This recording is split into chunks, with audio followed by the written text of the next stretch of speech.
প্রিয় বন্ধুরা, listen and স্পিকে আপনাদের সবাইকে স্বাগতম। আজকে একটি নতুন টপিক নিয়ে কথা বলবো যে আপনার সৌন্দর্য আসলে কোথায়।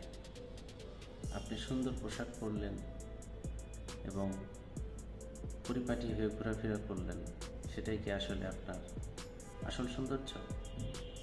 আসল সৌন্দর্য আসলে আপনার ব্যবহারে। তাই সুন্দর ব্যবহারের দিকে আমাদের নজর দিতে হবে। আর সুন্দর ব্যবহার বা সুন্দর আচরণ আপনার তখনই প্রকাশ পাবে যখন আপনি কিছু বিষয় মেনে চলবেন। যেমন ভদ্রতা। কেউ আপনাকে কোনো কথা বলছে, সেটা আপনি মনোযোগ দিয়ে শুনবেন এবং সেটি বলা শেষ না হওয়া পর্যন্ত তাকে থামিয়ে দিবেন না। শুনে তারপরে আপনার মতামত ব্যক্ত করবেন। এটাই হচ্ছে ভদ্রতা।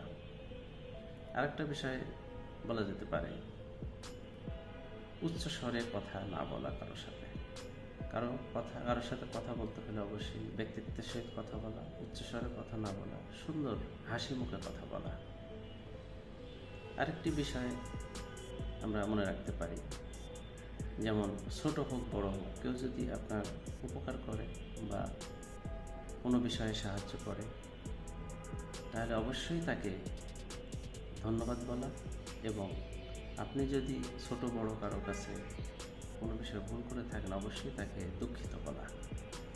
এই বিষয়গুলো অবশ্যই সুন্দর আচরণের মধ্যে পড়ে, সুন্দর ব্যবহারের মধ্যে পড়ে। তো বন্ধুরা, আমার এই কথাগুলো যদি ভালো লেগে থাকে তাহলে অবশ্যই কমেন্টস করে আমাকে জানাবেন এবং আপনাদের পরামর্শ থাকলে সেটাও আমাকে জানাবেন। আমার চ্যানেল এবং পেজ অবশ্যই ফলো এবং সাবস্ক্রাইব করবেন। ধন্যবাদ, ভালো থাকবেন।